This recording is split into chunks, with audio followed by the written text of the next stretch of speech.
proceed on to part 2 of our discussion. I think we were at culture and food and how to introduce it to our children. Is that correct? Indeed. Yes. Actually, Mary, how's that with you and Asha? Does he eat? I know he's a toddler. He's close to the age of Vienna. Vienna loves jollof rice, okra stew, and all of that. As long as it's not spicy, she'll eat it. How about him? Now he's 2? Well, in this house it's 50-50 because Jeff doesn't really eat much African / Ghanaian food, which is a problem. Yes. Asha likes spicy stuff. He'll have anything spicy, but not everything I eat he eats. So Okay. 50-50.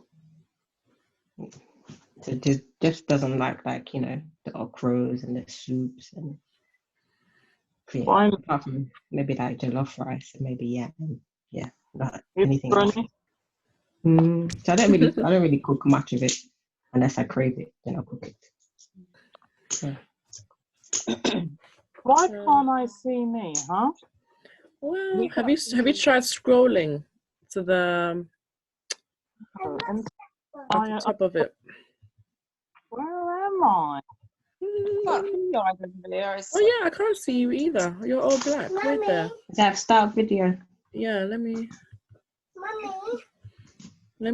make you start. Mommy. Yes, Vienna. I don't know. Come on. Yeah. Okay, I'm gonna stop your video and start it again, okay? And hopefully that should work. Is this discrimination, huh? Does it work now? Still can't see my fine face. Yeah, neither can I. Ah, man, this ain't. All right. Anyway. Cool. Priscilla is joining us as well now again. Yeah. So Claire, but how about you? You've got your 2. Are they good with? Yeah. What I'd like to know is, do you they try it, or do you just kind of offer it to them just like anything else, or in fact, in food in general? Like, how do you get them to try any things? But in my case, I guess I eat a lot of Ghanaian food. I like my plantain and beans, my wache, my fufu and soup. I could live on these basically. I just eat it and try. I mean, if they want to try it, I'll just let them try it. Sometimes I'll just set up the food, like I made them peanut soup, and then I just put it there, and it's like, well, this is what we have for lunch. And thankfully, my son loves peanut soup. Like literally, sometimes he'll cry if he's not having a mutu and peanut for lunch because he's like, oh, I want soup. Other things like beans and okra, I just eat it in front of them. My daughter's like, it smells nice, but it doesn't look nice. So I just get her to taste it. Oh. So I feel like as she's grown, she's trying more things. Mm-hmm. She's insisted she doesn't insisted that she tries, which is a problem because now it means that she has plantain with nothing. Like, I feel like I know it's a side as well, but as a main dish, they literally have it, and I have to make like some things so that they're not eating it dry. But it's just like I feel like as we're growing, the more they see me eat it, some things they've come around and they've been eaten. Other things they haven't. Yeah. I haven't insisted with, but I just kind of try and get them to have some when I eat it and hope that as they grow older, they'll try it. But yeah, jollof, they both like. My daughter for a while associated jollof with spiciness, so she was like, no, I don't like jollof. But she realizes now that it's not, jollof doesn't have to be spicy, so she's fine with that. My son loves jollof. And as I said, they both love fufu or muto soup, so that's great. But yeah, most of the other things, not so much, like the waches and okra and beans and what else. Yeah. I'm still working on that. I'm hoping that as they grow older or as we go to Ghana more often and, they see their cousins eating it and, we just all eat it together, that hopefully it'll just become, this is food, this is our food. This is not Ghanaian food or whatever, this is our food, Yeah. Totally agree with that. With time, I'm hoping,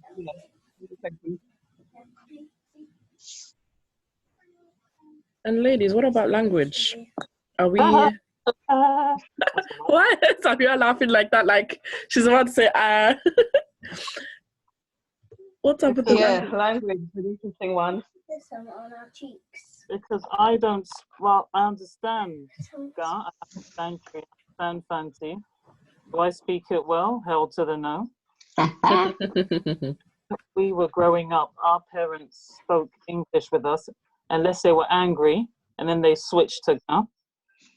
But then our grandmother lived with us, and I think that's how we picked up the Ga.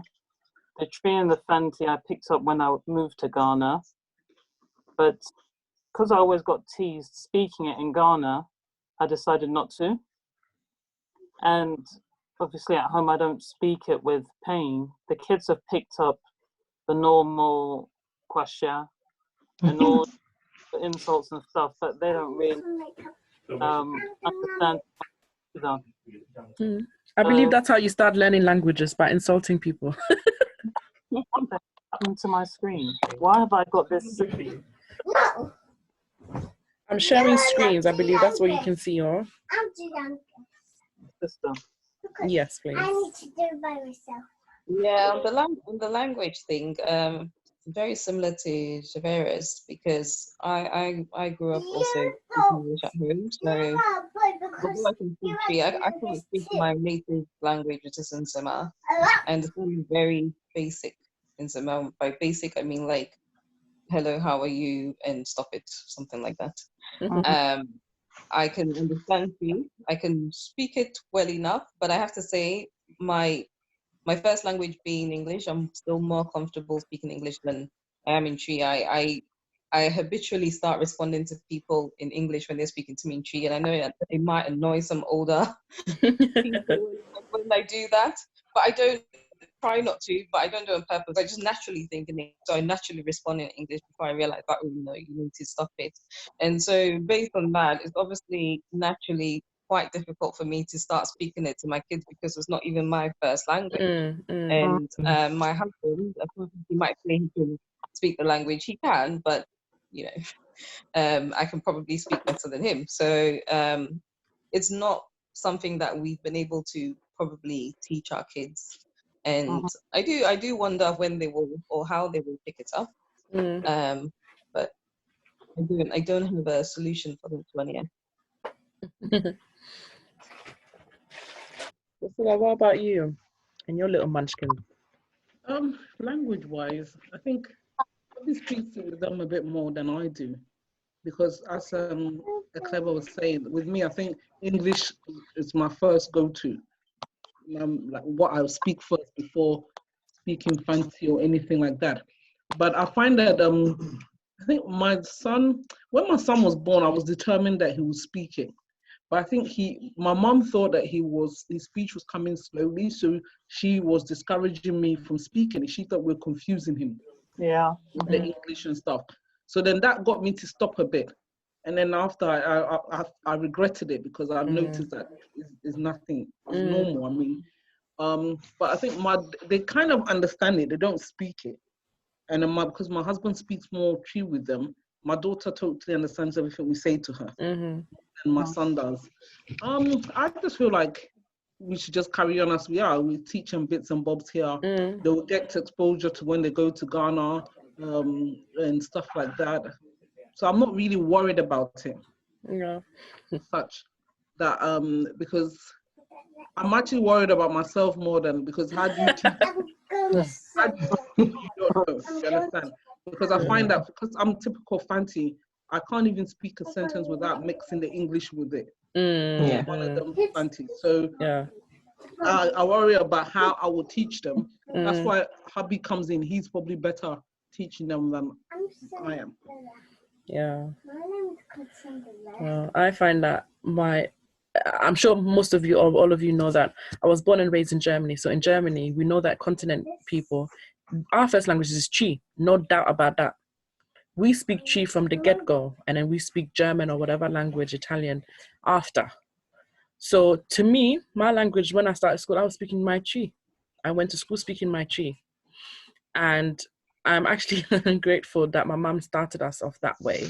My brother, however, we started speaking German. He understood English and all that, but he understands everything in Chi, but would not speak Chi much. He would speak like certain things like Jai and stuff like that, but nothing like I would speak. So with my kids now, I try and they know Jai, yeah, do this, do that. They know little bits, but it's nothing like where they can have a conversation. However, at her age, Geneva's age, and Vienna's age, I was speaking Chi fluently. So things change, and it depends on what environment you're in also. So my mom now happily speaks English with them, but I tell her not to, because we are through research, we also understand that the more languages a child speaks, the more the brain actually adapts and learns things. So like for example, some cultures like in India, for example, or Indians living here, their kids only speak their Indian native language first and then they speak English. You see, so I think if other people can do it, why can't we do it? Polish people do it very well as well, where they only teach their kids Polish and then English comes after, and they speak both languages perfectly fine. So I think it's just trying to find a balance. And because we want our kids to be able to speak English well and write it well, we prefer, I'm generalizing here. I'm not saying that's what we do. That possibly it makes it easier for us to teach them the English language because we want them to perfect it when they go to school. They know how to read it and write it perfectly. But it's really tricky. It's really tricky. Yeah. One thing you should note, though, I mean, like a lot of all of the European countries, Poland, Spain, France, they're speaking. They're living here. They might be speaking that to their kids as their first language, but that's also their national language. In Ghana, English is actually a national language. Sure that. So so one of us might speak Tree, the other person might speak now, the other person might speak as well, whatever it is. The fact is that's not even a national language. So in school in Ghana, you are speaking English. So I think I thought, I mean, the thing you said about, Polish people and being able to speak their language to their kids. The thing is, we learned English in Ghana, even if we grew up in Ghana, kind of thing. I'm not excusing it, but there's a lot of other languages in Ghana which you might be teaching to your kids. Whereas actually, I know a Spanish lady who speaks only Spanish to her child at home, but that's because that's the only language. Yeah. Right. So I'm not making excuses, but I'm just trying to say let's not be too hard on ourselves. That it's easier for some of these other nationalities to do it because that is their only language. When they go back home, this is what they're speaking. If we go back home, in my mum's house, they're speaking English. Yeah. So she needs to actually go somewhere else to get exposure to the language. I think as long as they're aware of the culture and they know of the language, that's I mean, whether they can speak it or understand it, it's not that important to me because Jeff can't speak it. So it's like it would be up to me to teach him, and I'm like, well, I'm not so sure how well that will go. So as long as they've got exposure and they understand that maybe the basics. I agree, and for all we know, they grow up and then they'll take a gap year or whatever and say, actually, we're going to go and live in Ghana for a year. They'll come back speaking perfect, I don't know, Hausa or something, so it's all still I think it's still open for the kids to learn and adapt as they grow older. And I don't think the languages are going to get lost because obviously there's still people in Ghana who speak it. So you say that, but I know some people that lived and have birthed their kids in Ghana, but they don't speak any Ghanaian languages with them, or they don't, and not that they don't understand, but the kids just don't like to speak any of that language. Why? Very true, because I've got a friend called Frank in Ghana who is as shanty as they come. Ashanti. His kids are pure Ashanti, but do not understand or speak it at all. And it amazed me because when I say he's Ashanti, he's really Ashanti, But they don't. Right, his kids went to GIS, but they don't say a word in any Ghanaian language, which is quite sad actually, because his mother, her English is not the best. So when you see her trying to communicate with the kids, it's quite funny. Especially if they're born and bred in Ghana, you would have thought they would speak something, Yeah. Yeah, that's sad. Yeah. So it's not just us. It's not just me or my lot. So, yeah. Yeah, definitely. Oh. What I've also noticed is in the schools now, in the secondary schools, it's cool to be African. So all Now it is.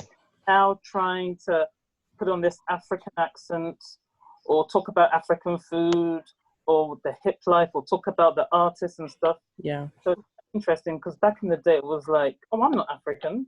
You're anything but African. But now everybody's African. You've even got the white boy saying, yeah, I'm from Africa. Yeah. So yeah, times are changing.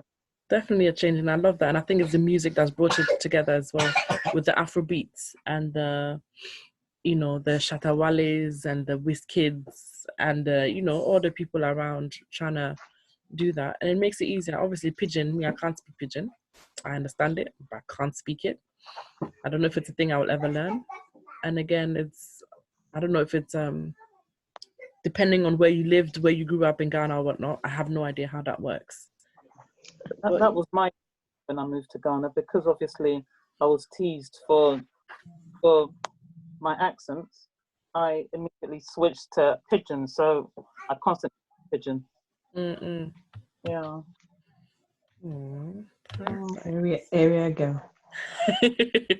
Not be small, Charlie. Not be small. Eclair, but I would like to discuss that picture behind you in a future. Kind of interesting. It's is this your bedroom? It could be, but not quite. Yeah, no, but we will have a chat. What's up? I'm supposed to do my hair. I will do it. So girls, thank you so much for coming together and helping me out today. I know in the future we will have this again. We're trying to just schedule everything in when I say schedule in, maybe we'll do Saturday evenings or Sunday evenings. Now that we're in a lockdown, I think it's nice for us to get together. Also, this hopefully helps our mental health and in sharing our experiences, how we're doing within this lockdown and this coronavirus. So there'll be different kind of topics we will talk about. That'll be a bit more hard-heading maybe or whatever, but I don't want anything too serious in this. So this recording will stop now. Thank you all very much, and I will hit you girls up as soon as I can, and please know that So my doesn't stop for another 15 minutes. What am I meant to do for 15 minutes? I don't know, love. But anybody, if anyone the show goes live at 10 o'clock. He is amazing. Who's that? So, who's got a show? Fisher. Remember Fisher? No. What show? You know Adrian Achampong? You know Professor Achampong? He was in Legon. No. You keep breaking up, so I'm only hearing bits. Oh, sorry. It's called Echo. He's in the States. Okay, put his link on the chat before we leave. You know, it's got a chat section on this thing. My friend, please, how can you now join someone else's DJing or whatever show? Wait, what is it? Is it on Instagram? Facebook. But Leslie doesn't DJ when Fisher is on. For sure. Is he not the one that goes to? Oh, I think I've heard of him. He's Priscilla, is he not go to your church? No. He's not. I didn't hear the name that she said. Fisher. For show. Fish. FISHO. Fisher. Oh, Fisher. Yeah. Is that video on Insta? Facebook. Oh, Facebook. Oh no, I don't do Facebook. Yeah, I'm not on Facebook.